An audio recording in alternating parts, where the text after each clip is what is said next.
Hey everyone, welcome back to the channel. Today I'm going to be making a vegan caramel sauce.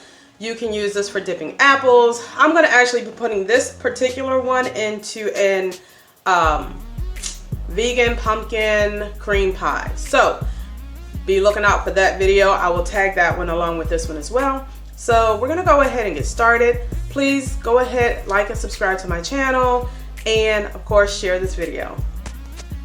So for starters, we're going to go ahead, turn your eye on to a medium heat. And you're going to go and add in your 1 cup of sugar. I am using pure cane sugar for this recipe. And we're going to allow that to begin to melt a little bit. We want to stir it up as well.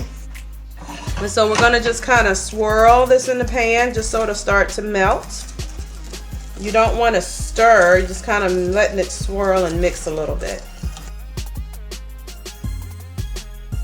The sugar is beginning to caramelize now. You can see these little chunks are starting to form, hopefully. It's starting to smell like it's caramelizing as well.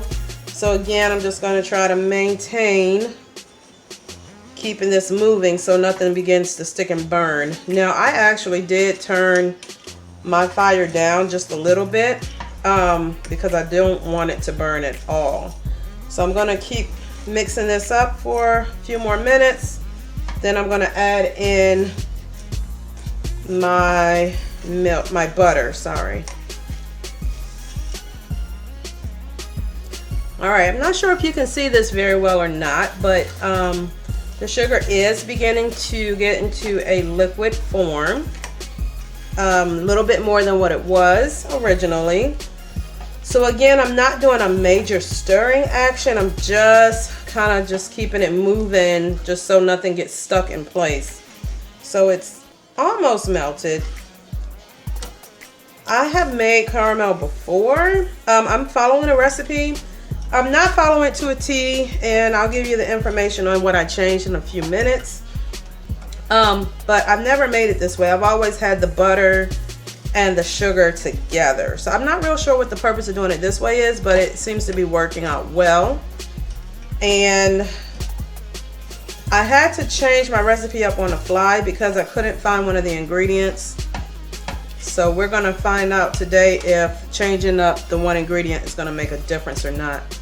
Alright, so I'm going to go ahead and add in the butter, even though all of my sugar chunks are not done.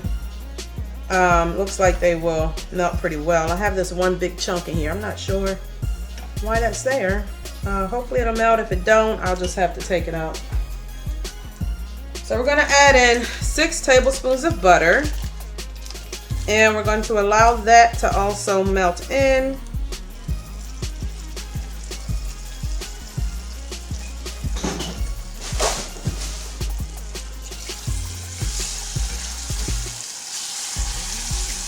And I'm going to turn this down on a little bit lower temperature.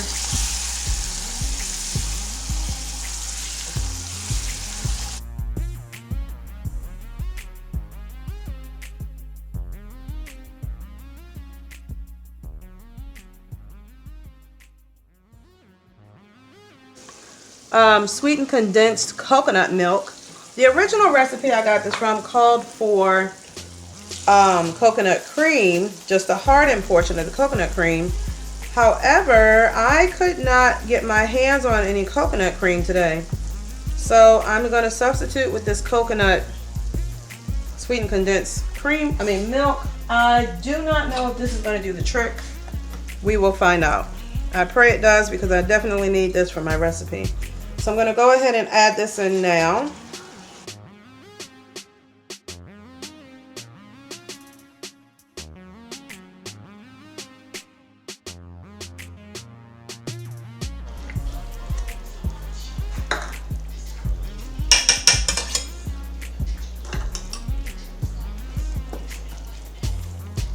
Okay, it looks pretty good. I don't think I'll need to add anything.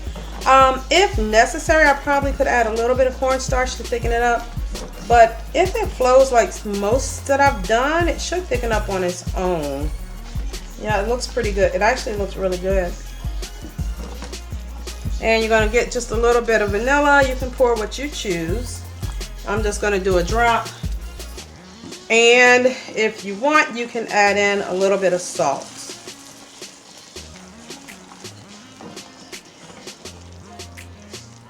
Okay, it's a little bit runny. So yeah, I probably could use a little bit of cornstarch, but I'm gonna see because it may thicken up as it sets. But it looks really good, guys. I'm kind of afraid to taste it because I don't want to burn myself because this is hot. Let me see here. Yeah, it's extremely hot. Okay, well, it has a good flavor. So I'm gonna go ahead and turn this off. And we're gonna let this set, take it off of the heat, and we'll let it set and we'll see how it turns out. Alright, so I've let the caramel sauce set for a little bit. Sorry about the mess behind this, should have cleaned this up. But I used this on the pumpkin pie. I'm gonna link that recipe to this one. So it did not come out runny. It definitely is caramel. It's thick, as you can see. So it kind of reminds me of the caramel you would use on a caramel apple after it sets, but it definitely is one that you can use in a recipe, but it didn't give me the runniness, but it tastes pretty good. It's not overly sweet. You have a little hint of the coconut flavoring on it, so if you're not a coconut fan, you would not want to use this one. I am going to save this because I may use it for something else later. You could put a dollop of it on top of your ice cream, which would be good. I imagine you could probably heat it up in the microwave on 10-20 seconds and probably get it to melt back down and use it. But overall, I am satisfied with the recipe. I think had I had the cream and not the condensed version of the coconut milk, it probably would have did better. So again, you guys know I don't mind improvising a recipe just to see if it turns out. So it did turn out not as I had planned, but nonetheless, I'm using it in my pie. So you guys have a great day. Hope you enjoyed this recipe. Give it a try. I will link the original one just so you have the original one to try. All right, have a great day. Don't forget to subscribe to my channel.